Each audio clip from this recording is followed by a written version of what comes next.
July this year is actually a kind of quiet month for me in terms of the new releases that I want to pick up. I only have 7 books for you this month, but I do think that each one is definitely a 5-star prediction.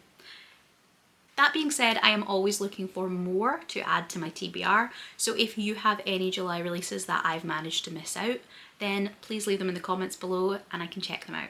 First up, we have Chuck Tingle's new release, Fabulous Bodies. This is a standalone contemporary horror.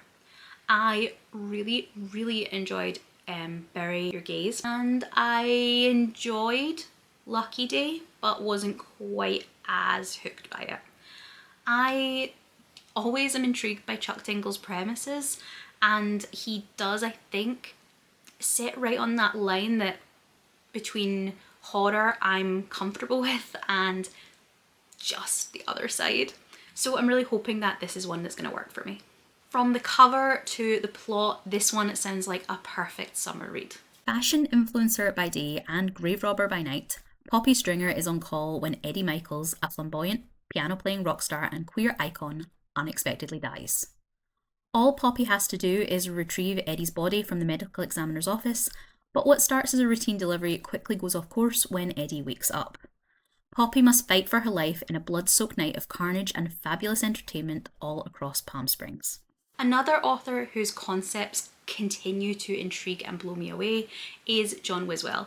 I absolutely adored Someone You Could Build a Nest In, which was sapphic cozy horror, and I was completely immersed by Wearing the Lion, which was a retelling of the Hercules myth, but looking at reputation and toxic masculinity. The Dragon Has Some Complaints is pitched as a humorous fantasy, and of the 3 books I've seen Wiswell put out, this one maybe seems to have the least commentary happening alongside its plotline, but I am expecting there to be something there. And either way, it sounds like it's going to be a lot of fun from someone who has very quickly become an autobi author. Garrodi was once a 4-headed dragon, among the most powerful in Cardosa. After an unfortunate incident, he now has 3 heads, 1 stump, and a daily whirlwind of internal bickering. Centrehead wants to rain death upon all humanity. Bottom head is like a feral cat, and upper head is under the delicate delusion that he is in fact human. When a nearby battle goes awry, Garrodic sneaks into an elite Dragon Rider academy pretending to be tame to get free food and a warm bed. Lucky for him, Rider Rhaenyra Albright is desperate enough for a dragon of her own that she overlooks his eccentricities. As Garrodi recovers under Rhaenyra's care, all 3 heads start to turn for the first time in the same direction. Each wants to protect her from the invaders who killed their 4th head, the same invaders who seek to conquer Cardosa. When the academy comes under attack, can this wild dragon and his wilder rider save their homeland together? Brides by Charlotte Cross is unusual because it is an epistolary novel told entirely through letters and diaries. It's not something I tend to enjoy, but I do make exceptions occasionally. This is not exactly a retelling, but maybe like a spin-off of Dracula by Bram Stoker. This cover is stunning. I love that it's going to be sapphic. I love that it's going to put women first. I am very excited to see how it deals with psychiatric institutions and women's agency. The whole thing just sounds like a really good retelling of a classic that had a lot of problems. 1903. Sir John Seward, survivor of Count Dracula's murderous campaign 10 years before, takes up a post as a psychiatric doctor at an Oxford public asylum. There, a new patient arrives whose traumatic experience resurrects horrors John has spent a decade trying to forget. 1884. Mafalda Lowell journeys from London to Budapest to care for her recently widowed aunt Rika. She uncovers the chilling truth about her uncle's death and writes to her secret love Lucy North for comfort.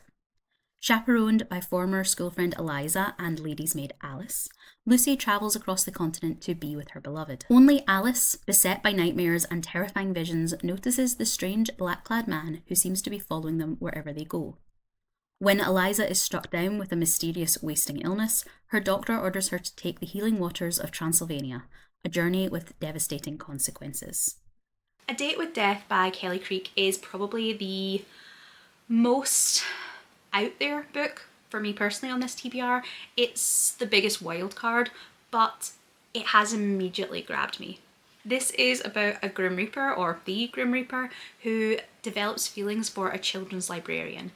Between that description and the cover, it sounds like it's going to have a really cozy romance to it that I think will be a perfect palate cleanser in amongst some of these bigger summer fantasies and horrors. Helena Hart isn't having the best night. Her date just ditched her Halloween costume bombed, and her only sympathetic ear is a dead silent partygoer in a Grim Reaper get-up. But when she falls off a balcony and he catches her with a very real skeletal hand, she realises he may not be a party guest after all. Before she can process the near-death experience, he vanishes, leaving her to wonder if she hallucinated the whole thing. Grim isn't supposed to save souls. He's supposed to reap them. And while he's not sure why he spared Helena, he does know that if his superiors find out, he's as good as dust, which is saying something for a guy who's mostly bones. But keeping away from Helena is proving harder than expected, especially when she isn't the least bit afraid of his monstrous form. Worse, to his horror, Helena makes him feel, and for Reaper, feeling is a far more dangerous fate than death. The Moonsingers by Robyn J. Pritzker seems like it's also going to be a palate cleanser in a different way from the last book.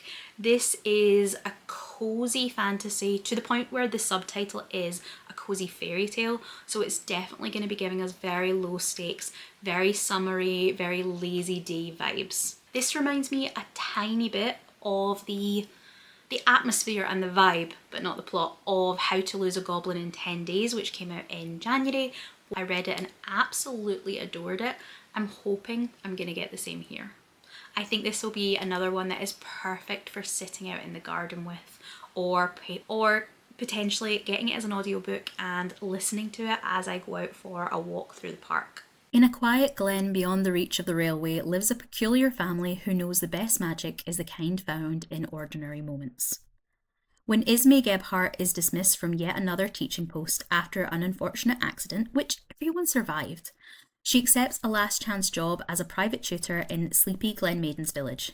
The town is brimming with natural beauty, uncanny traditions, and earnest locals, none more unusual than her 3 young pupils, the Underhill sisters, and their puzzling father. Determined to make herself useful after several catastrophic lessons with the unbiddable girls, Ismay writes to the Transport Bureau suggesting an extension to the train line, hoping to bring Glen Maidens into modernity. As usual, Ismay's good intentions lead to chaos with the arrival of the Bureau's frustratingly thorough officer, Hamish Breek, whose railway plans threaten not only the Glen's tranquility, but also the ancient oak tree at its heart. Amidst a mess of her own making, Ismay unearths Glen Maiden's enchanted secret. The Underhills, like many villagers, are faerie who settled in the mortal world in search of a gentler life, and the oak is their only bridge back to the moonlit realm of the fantastic. As summer heat rises, Ismay schemes with her magical neighbours to prevent the extension, each day finding herself more entangled with the charming, persistent bureaucrat. With her newfound family, the way between worlds, and her heart all at risk, Ismay must decide how much she would bargain to finally embrace the wonder and belonging she's always wished for. Prince of Swords by Elise Kova is the sequel to last year's Arcana Academy. I had such a good time with that book. I was very much still finding my feet with romantasy as a genre, and it was one of the first ones to really click for me. It's a little bit like a grown-up card captor Sakura. We have a magic system that is based on tarot. In the first one, we had a protagonist who was looking to find out what had happened to her sister and ultimately unravelled all sorts of corruption within the government, within secrets about her own family, and about the man that she was coming to care for. Clara Greysword is Orikial's most wanted. Hunted and cornered, not even her mastery of tarot can save her this time. Until the mysterious World Keepers appear. This secretive order may hold the key to changing Clara's fate, if she dares to trust them. But the most dangerous alliance of all is the one she's already deeply ensnared in, with Prince Kalis. Kalis, second-born prince of oracles and headmaster of Arcana Academy, is the one man she can't escape. Maybe she doesn't want to escape. Ruthless, dangerous, and bound to Clara by destiny and desire, Kalis tests her heart as much as her loyalty. Together they grow closer to the most powerful secrets of the tarot, and the truths they both hide that could destroy the passion that they no longer deny. Hidden in plain sight within Arcana Academy, Clara walks the dagger's edge. Revelations about Oraclus threaten everything she thought she knew, and every choice she makes is the difference between salvation and ruin.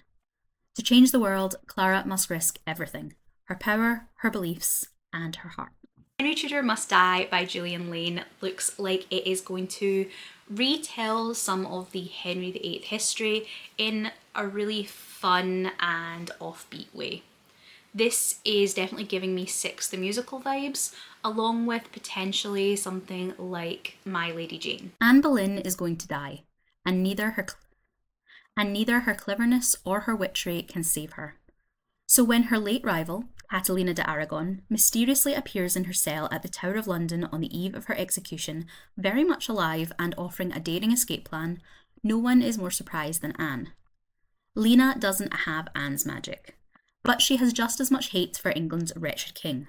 Severed from her daughter and stripped of all her influence, Lena breeds only for the Hellebore Sisterhood, a clandestine and powerful society with a vested interest in keeping both queens alive, and using their particular skills to advance womanhood. Anne and Lena's old rivalries pale in comparison to a common enemy. One by one, they capture their pawns, infiltrating the court, recruiting the new queens in Henry's orbit, and eliminating the men who plotted against them, always inching closer to their true target. And they want his head. So those are the 7 books that I am the most anticipating releasing in July. I know I said that there weren't very many, but 7 is still plenty of new releases to add to the TBR. Let me know what your most anticipated book for July is, whether that's a new release I have, a new release you have, or something from your backlist. If you don't have anything in particular you want to say about a book, then leave me some kind of sunshine summer emoji. Thank you for watching, and I'll see you in the next video. Goodbye.